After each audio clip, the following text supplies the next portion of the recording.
Bonjour, aujourd'hui on va comparer Blue Box à ce qu'aurait pu être Bloom en essayant d'avoir une lecture intersectionnelle et marxiste de Bloom notamment pour montrer pourquoi il y a quelque chose de manqué dans Bloom et montrer pourquoi Blue Box ça aurait pu être beaucoup mieux. Donc le problème c'est que quand il y a une histoire avec une relation hétérosexuelle, l'hétérosexualité étant dans la norme de la construction de l'univers de l'histoire, alors il n'y a pas de conflit inhérent à l'hétérosexualité, sauf si l'hétérosexualité est traitée d'un point de vue féministe. Ce qui n'est généralement pas le cas, ni dans les shoujo, ni dans les shonen, et ce qui sera plutôt le cas dans les josei engagés. Et ça pose problème, parce que dans les shoujo et dans les shonen simples, il n'y a pas de conflit pour porter l'histoire. Et une histoire dans laquelle il n'y a pas de conflit pour la porter, ce n'est pas une bonne histoire. Et du coup, qu'est-ce qu'on va voir avec Bloom ? C'est que c'est vraiment... Bloom aurait pu être la révolution marxiste matérialiste dont le manga a besoin et dans la société japonaise traditionnelle aurait peut-être besoin. Ça aurait pu être un vent d'air frais Bloom dans sa catégorie.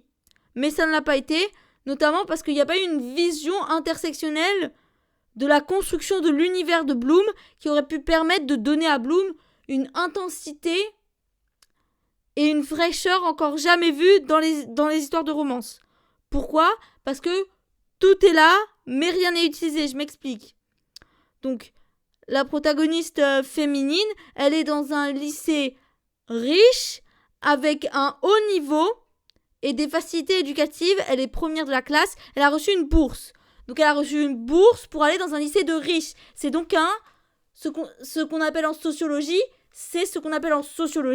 un transfuge de classe. Ou en l'occurrence, une transfuge de classe. Sauf que ce n'est pas traité d'un point de vue sociologique. Dans le livre, elle s'est intégrée dans son lycée comme si elle n'avait jamais été une transfuge de classe. Comme si, en fait, sa bourse, c'est juste un outil scénaristique pour pousser le message de l'œuvre, à savoir, il ne faut pas juger les gens sur les apparences. Et ça ne fonctionne pas parce que le transfuge de classe, c'est un sujet qui doit être traité profondément et psychologiquement, et d'un point de vue sociologique aussi. Ça aurait donné de la profondeur au personnage, et ça aurait donné de la profondeur et des enjeux à l'intrigue. Et ça aurait été vraiment intéressant, parce que ça aurait apporté de la conflictualité et de la tension qui manque à la narration. Et donc, pourquoi je dis qu'il manque de la tension et de la conflictualité à la narration ? Parce qu'il y a des personnages non manichéens qui sont rajoutés pour donner de la tension quand la narration, elle bat de l'aile. Et pour faire remonter la tension artificiellement. Sauf que ces personnages, ils sont manichéens, ils sont sous-développés, ils sont secondaires, ils sont inintéressants. On a l'impression que leur rajout est forcé justement pour rajouter de la tension narrative. Et c'est là qu'une analyse matérialiste et marxiste aurait pu permettre de garder cette tension tout au long de l'intrigue de manière cohérente avec l'univers. Pourquoi ? Parce que on a une transfuge de classe qui rencontre un prolétaire qui au début la prend pour une bourgeoise. Pourquoi je parle de prolétariat ? C'est ses parents, ils travaillaient dans l'hôtellerie, mais ils ont ouvert une pâtisserie. Donc l'hôtellerie et la pâtisserie, c'est différent, mais on voit bien que ce sont des prolétaires. Vu qu'ils tiennent une pâtisserie, leur revenu vient majoritairement du travail et pas du capital. Ce sont des prolétaires. La preuve, c'est qu'il va dans un lycée pauvre, qu'il a des difficultés éducatives, et les difficultés éducatives sont centralisées dans ce lycée pauvre. Donc c'est la preuve qu'il s'agit d'un prolétaire. Et donc on a un prolétaire qui rencontre une transfuge de classe. Et donc on pourrait avoir... Il y a une animosité entre le lycée des riches et le lycée des pauvres. Et donc on aurait pu avoir une lecture marxiste et matérialiste de la lutte des classes de cette romance. Et avoir d'un côté les prolétaires qui ont des conditions matérielles d'existence qui sont délétères et ancrer l'animosité des prolétaires dans leurs conditions matérielles d'existence en ayant une lecture marxiste et matérialiste. Et de l'autre côté, les bourgeois qui ont de bien meilleures conditions matérielles d'existence parce qu'ils ont de l'argent, ils ont les facilités éducatives, ils ont le capital culturel au sens bourdieusien. ça aurait pu devenir une satire sociale marxiste et matérialiste, Bloom. Il y avait tous les outils pour. Et donc ça aurait donné de la tension à l'intrigue et ça aurait permis de mieux exploiter la haine entre les deux lycées. Et donc le problème c'est que cette animosité entre les deux lycées, elle n'est pas traitée et elle n'est pas traitée de manière marxiste et matérialiste. Les deux groupes d'amis, ils se voient ils se voient loin du lycée, donc dans un autre cadre, et donc c'est comme une épée de Damoclès, t'attends à ce qu'elle tombe, mais elle tombe jamais. Et elle est jamais traitée de manière marxiste et matérialiste, alors que ça aurait pu être un croisement entre une adaptation en manga de la pensée de Karl Marx et le roman Bataille Royale. Donc Bataille Royale, c'est quoi? C'est un roman qui critique l'école japonaise et qui a donné son nom à un genre entier qui est une bataille royale. Ça veut dire que tout le monde se bat avec tout le monde. Et c'est un peu vraiment cette vision qu'on peut avoir de l'école où en fait l'école c'est une compétition qui prépare une société capitaliste où tout le monde rentre en compétition avec tout le monde pour avoir un job dans le système de production libérale. Et du coup, c'est une bataille royale vu que tout le monde rentre en concurrence avec tout le monde. Et c'est c'est vraiment une conception intéressante et une critique sociale du capitalisme néolibéral, mais également du système éducatif japonais. Et donc, ça aurait été beaucoup plus intéressant d'un point de vue intellectuel, d'un point de vue social et politique, plutôt que de faire simplement ce qui a été fait, c'est-à-dire une romance hétéro classique en jouant un peu sur les tropes du shoujo. Plutôt que de faire une romance hétéro classique, ça aurait été intéressant d'utiliser la romance hétéro comme porte d'entrée vers une satire sociale de la société japonaise ancrée dans une lecture marxiste et matérialiste. Ça aurait été intéressant, ça aurait été un vent de fraîcheur d'un point de vue politique et ça aurait été très intéressant d'un point de vue intellectuel. Et encore une fois, dans le world building, les éléments ils sont là. Ils sont juste pas utilisés. C'est-à-dire que, par exemple, oui, il n'y a pas le malaise du transfuge de classe qui est utilisé. Et ça, c'est vraiment dommage.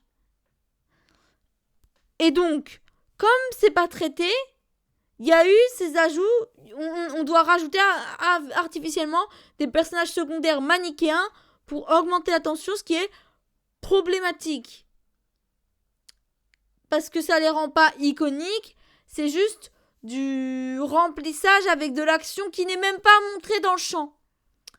Et donc ça ne sert à rien alors qu'une vraie critique sociale avec une lecture marxiste et matérialiste, ça aurait été une subversion de la romance et ça aurait permis à Bloom d'être une œuvre inédite parce que ça aurait été une subversion vraiment de la romance où on utilise une romance comme porte d'entrée vers une satire sociale marxiste et matérialiste plutôt que de simplement se satisfaire de la romance hétéro une romance hétéro en soi, ce n'est pas une bonne histoire. Parce qu'il n'y a pas de conflit, hormis si c'est traité sous l'angle féministe. Et une romance sans conflit, ce n'est pas une romance réaliste. Parce que tout le monde a déjà eu une dispute de couple dans sa vie. Donc, la romance, elle est pas bien écrite. Vu que c'est le début de la romance qui est un peu... c'est mal écrit. Il n'y a pas de tension narrative. À tel point qu'on est obligé de la créer artificiellement en rajoutant des personnages secondaires. Et il y a une critique sociale et politique qui est vraiment manquée dans Bloom. Mais au moins, il y a une tentative d'avoir du conflit, il y a un peu de tension. Parce que dans Blue Lock, il n'y a pas du tout de tension. Il n'y a pas du tout de tension narrative. Et c'est tellement ancré dans la réalité que bon, c'est une série de sport et de romances comme une autre. La seule tension, elle commence dans le match de badminton et elle s'arrête sur le terrain de badminton. Et ensuite, c'est tout. Sauf que dans ces cas-là, il y a la tension même sexuelle, elle n'est pas traitée. Elle est évitée. Bon, après, c'est japonais, c'est une relation hétéro. On s'attend pas à ce qu'on trouve dans le yaoi, par exemple, mais c'est pas une raison pour qu'il n'y ait pas du tout de tension dans l'histoire. Parce qu'une histoire sans conflit, ce n'est pas une histoire. C'est là où je veux en venir. C'est l'importance du conflit dans la fiction permet à la politique d'avoir son importance dans la fiction, d'autant plus que le manga est politique. Vu que donc la politique est un conflit, le manga est politique, donc rajouter de la politique au-delà de la romance, même dans les relations hétéros, en choisissant un angle soit marxiste, soit sur le marxisme et sur la lutte des classes, soit sur le féminisme et les inégalités hommes-femmes, soit sur le racisme par exemple, ça permet d'enrichir l'histoire, de lui donner une dimension de conflit social, de satire sociale, mais ça permet de donner un conflit à l'histoire et de donner de la substance à l'histoire.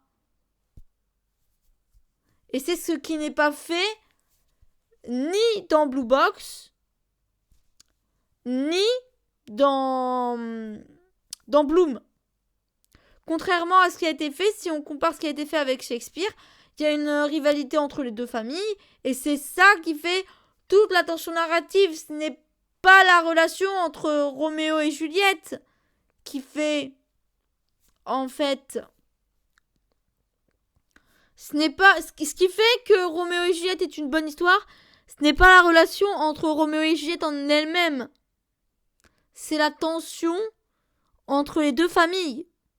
C'est d'ailleurs pour ça que la romance de Ranma 1,5, en vérité, elle marche pas des masses quand on regarde de plus près. C'est-à-dire que Rumiko Takahashi, elle aime écrire de la romance, mais elle est meilleure sur l'humour que sur la romance. Parce qu'il n'y a pas vraiment de conflit entre Ranma et Akane. Si, au moins il y a du conflit. Mais le conflit, il est interpersonnel, il n'est pas familial. Et du coup, toutes les romances sont des conflits interpersonnels. Le problème, c'est que c'est ça. C'est que les romances, soit il n'y a pas de conflit du tout, soit ça se centre sur les conflits interpersonnels. Sauf que toutes les romances sont des conflits interpersonnels. Donc toutes les romances deviennent interchangeables au lieu de s'inscrire dans un contexte géopolitique plus large qui ferait qu'on partirait d'une romance, mais qu'on aurait par exemple des fictions de fantasy à la Game of Thrones, mais à travers le prisme de la romance pour rentrer dedans. Ce qui serait beaucoup plus intéressant intellectuellement et ce qui ferait avancer le genre de la romance. Et la romance ne serait plus cantonnée à la romance, ce serait une hybridation par exemple du seinen et de la romance pour avoir quelque chose de vraiment stimulant intellectuellement, mais aussi d'avoir un renouveau. Parce que les tensions interpersonnelles et les relations interpersonnelles entre les personnages, c'est bien qu'elles soient développées, mais il y en a dans toutes les histoires, il y en a dans toutes les romances. Donc en fait, les romances perdent de leur originalité. Pourquoi ? Parce qu'une romance qui se repose trop sur sa romance, ça devient essentialisable à sa romance et peut se résumer à une romance.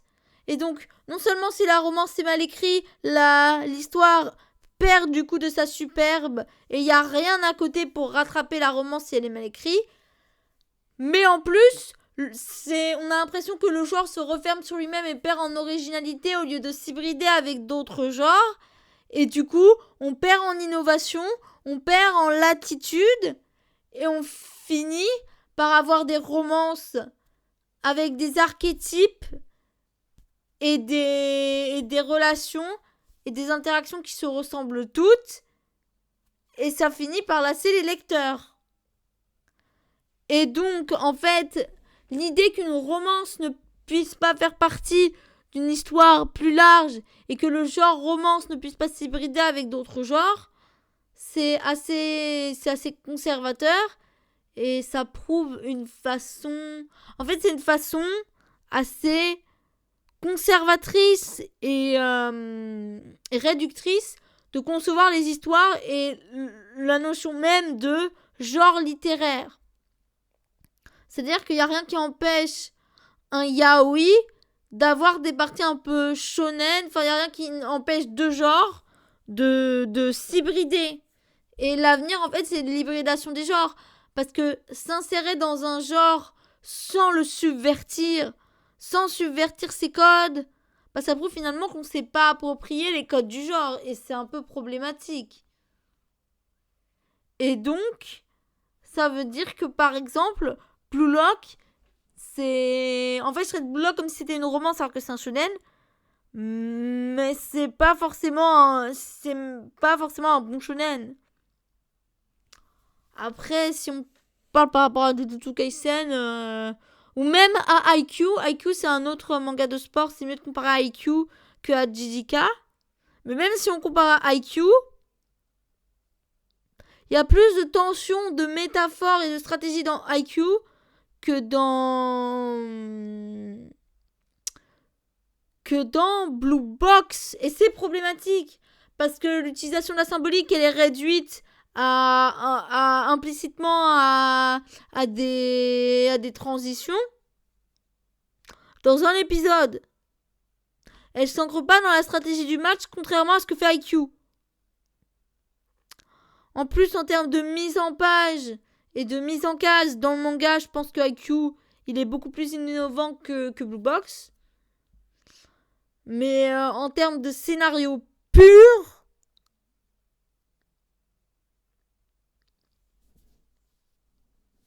non, il n'y a aucune innovation.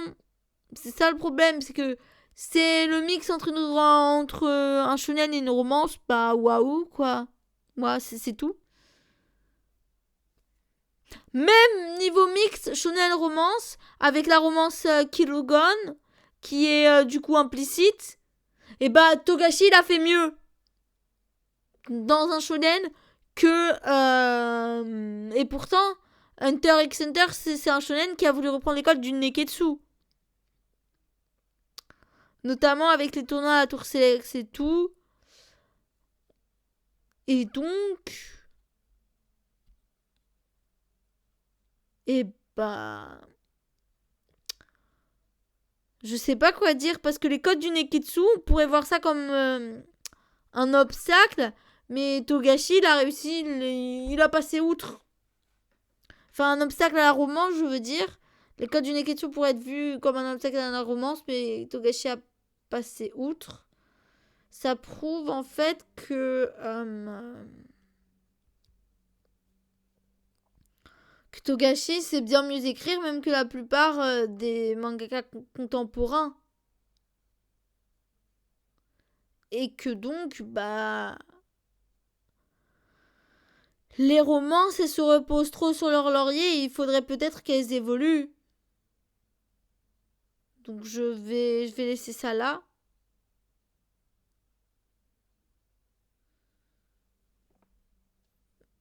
Je vais vous laisser sur cette question.